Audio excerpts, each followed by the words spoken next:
प्राचीन भारतीय वास्तुकला के इस एक्सप्लेनर में स्वागत है। आज हम सिर्फ एक और पुरानी शैली की बात नहीं करने वाले हैं, बल्कि एक ऐसे शानदार और बिल्कुल जानबूझकर बनाए गए मैशअप को देखने वाले हैं जिसने इतिहास में तहलका मचा दिया था। बात हो रही है वेसारा वास्तुकला की। सोचिए, एक ऐसा दौर जब उत्तर और दक्षिण भारत की कलात्मक सीमाएं पिघल रही थीं और पत्थरों पर कुछ ऐसा उकेरा जा रहा था जिसने मंदिर निर्माण की पूरी डिक्शनरी ही बदल कर रख दी। तो चलिए बिना किसी देरी के शुरू करते हैं। ठीक है, तो चलिए इस ब्लूप्रिंट में गहराई से उतरते हैं, जो आज हमें गाइड करेगा। सबसे पहले वास्तुकला का बेहतरीन हाइब्रिड, फिर उत्तर और दक्षिण का संगम, उसके बाद वेसारा की अनूठी संरचना, फिर वास्तुकला के कुशल निर्माता और अंत में पत्थरों में उकेरी गई उत्कृष्ट कृतियां। खंड 1, वास्तुकला का बेहतरीन हाइब्रिड। आखिर इस नाम में क्या रखा है? अब ये थोड़ा अजीब लग सकता है, लेकिन वेसारा शब्द असल में संस्कृत से आया है, जिसका सीधा सा मतलब होता है खच्चर। जी हाँ, बिल्कुल सही सुना। सुनने में मजेदार लगता है ना कि इतनी भव्य शैली का नाम एक खच्चर पर रखा गया है।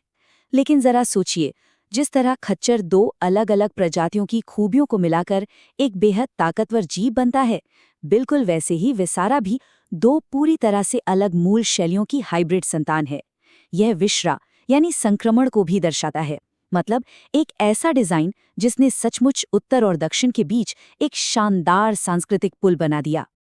अब इस जानकारी के बारे में जो बात सबसे दिलचस्प है वो ये है कि इस हाइब्रिड डिजाइन को किसी आधुनिक इतिहासकार ने नहीं खोजा, बल्कि खुद प्राचीन वास्तुकारों ने इसे शान से अपनाया था। कामिका आगम जैसे प्राचीन दक्षिण भारतीय वास्तुशिल्प ग्रंथों ने तो साफ तौर पर इसे संकर यानी हाइब्रिड कहकर पुकारा। उन्होंने खुद माना कि भाई इसका बेस प्लान तो द्रविड़ है, लेकिन इसका रूप और सजावट पूरी तरह से नागर शैली की है। तो ये कोई तुक्का नहीं था, बल्कि एक सोची समझी कलात्मक क्रांति थी। खंड 2, उत्तर और दक्षिण का संगम, वास्तुकला के असल तत्व।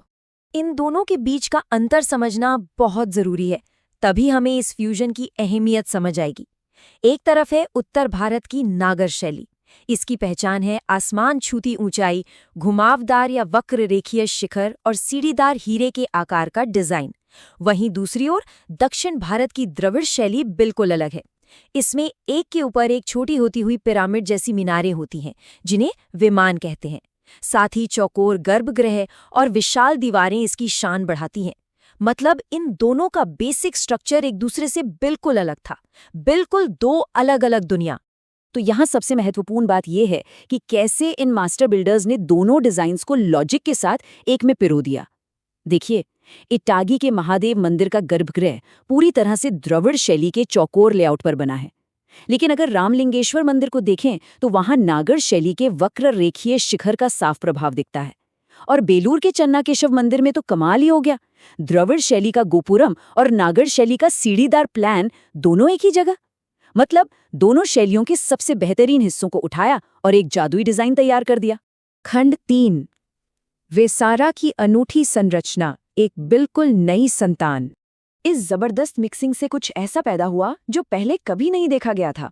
वेसारा ने सिर्फ पुरानी चीजों को कॉपी पेस्ट नहीं किया, बल्कि नए नियम बना दिए। इसका हाइब्रिड शिखर नागर से छोटा जरूर था, लेकिन उसमें छोटे छोटे खूबसूरत टावर्स की कई लेयर्स थीं। दीवारों का जो बाहर की तरफ खास उभार होता है, जिसे भद्र कहते हैं, उसने अंदर और बाहर की खूबसूरती को एकदम परफेक्ट बैलेंस कर दिया। और हाँ, सबसे शानदार चीज थी तारकीय योजनाएं, यानी स्टार शेप वाले डिजाइन। जमीन को बोरिंग चौकोर रखने के बजाय उसे तारे का आकार दे दिया गया। इससे नक्काशी के लिए बहुत सारी जगह मिल गई और बीच के बड़े हॉल्स में तो ऐसी छतें बनाई गईं जो बस देखते ही बनती हैं। लेकिन ये सब सिर्फ ईंट पत्थर और डिजाइन की बात नहीं है, इसके पीछे इंसानी जज्बा भी था। 1060 ईस्वी के जोड़ा कलश मंदिर के इस प्राचीन शिलालेख को ही देख लीजिए। इसमें लिखा है कि उन्होंने शिव का निवास ऐसे बनाया जिसकी कोई कल्पना भी नहीं कर सकता था। ये शब्द दिखाते हैं कि उन कारीगरों में अपनी कला को लेकर कितना भयंकर गर्व था। उनमें एक जबरदस्त कंपटीशन था कि भाई हमें कुछ ऐसा बनाना है जो दुनिया ने पहले कभी ना देखा हो। खंड 4, वास्तुकला के कुशल निर्माता, नवाचार की समय रेखा। चलिए आगे बढ़ते हैं और देखते हैं कि ये सब समय के साथ कैसे विकसित होता है। सदियों और बदलते साम्राज्यों के साथ वेसारा का सफर किसी रोमांचक कहानी से कम नहीं है। छठी से 8वीं शताब्दी में बादामी के प्रारंभिक चालुक्यों ने पहली बार इन शैलियों को मिलाने का एक्सपेरिमेंट शुरू किया।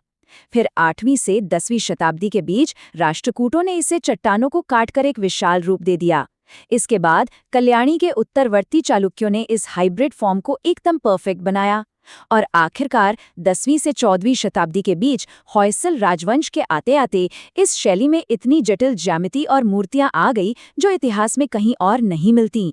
यहाँ एक और बात जो सच में हैरान करने वाली है वो ये कि कर्नाटक के इन वास्तुकारों ने मानसार जैसे सख्त पारंपरिक ग्रंथों के नियमों को मानने से साफ इनकार कर दिया।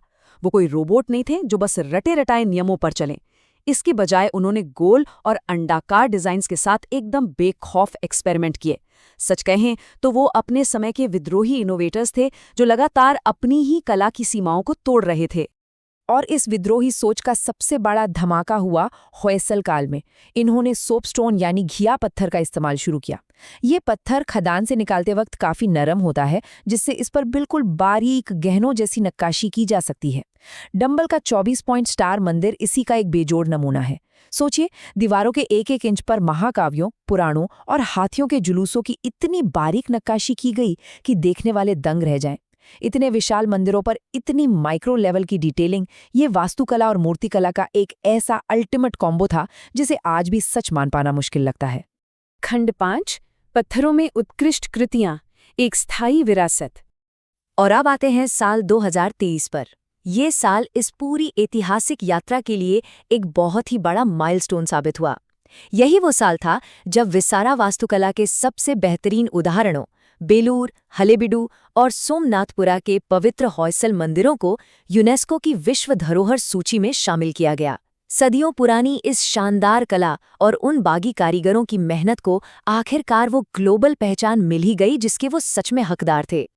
और ये बहुत ही शानदार ढंग से दर्शाता है कि कैसे अलग अलग संस्कृतियों का मिलना सबसे बेहतरीन और हमेशा याद रहने वाली कला को जन्म देता है।